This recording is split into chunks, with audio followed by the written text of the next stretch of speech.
In the state's highest classes, there haven't been many shakeups yet, especially with the teams most people expected to be successful. Monday means new polls for those top two classes. At the AAA level, Shanley, Cheyenne, and Minot remain the only unbeatens. Mandan moves into the 5 slot. A division lower, 5 teams are unbeaten and 4 of them are ranked. Jamestown is the only team in the top 5 with a loss, but stay at number 4. A pair of former North Dakota high school athletes took home North Star honors this week after a big Saturday with the Blue Hawks. Crew Mathern and Braden Zuroff won the defensive and offensive players of the week. In the first North Star game of the year on Saturday, Mathern had 2.5 tackles for loss and a forced fumble. Braden Zuroff, a sophomore, rushed for 82 yards and 2 touchdowns in the 41-18 win. The kicker, Chase Miller, was a perfect on every extra point and field goal to make it a Blue Hawks sweep of offense, defense, and special team conference honors.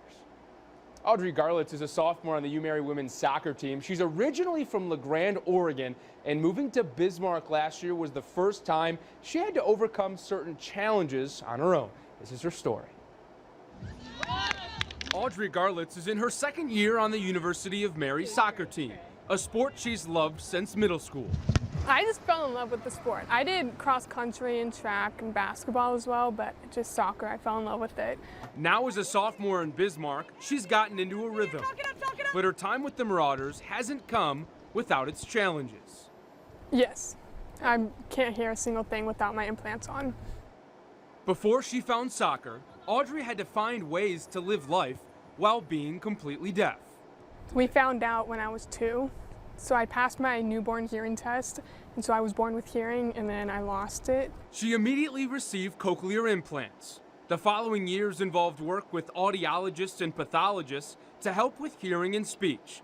Close to 2 decades later, she's helping her college teammates adapt in different ways. The game in general is so much more communication that can be nonverbal.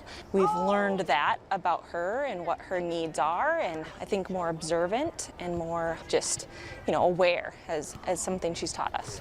Her first big learning curve in soccer was when she played for the United States Deaf Women's National Team in high school.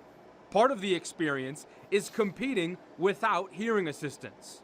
When we play on the field, we play with our implants off, and so that's where we have to really use our visual cues a lot more.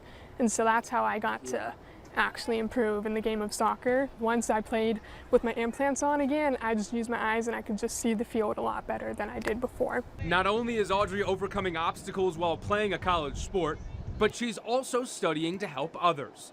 Audrey is working to become an audiologist to assist kids and families overcome what she has. There's parents who have hearing and their kids are deaf for the first time and they just don't know what to do. And just hearing a voice from someone who grew up with cochlear implants really helps them. Moving to Bismarck last summer was the first time Garlitz was on her own.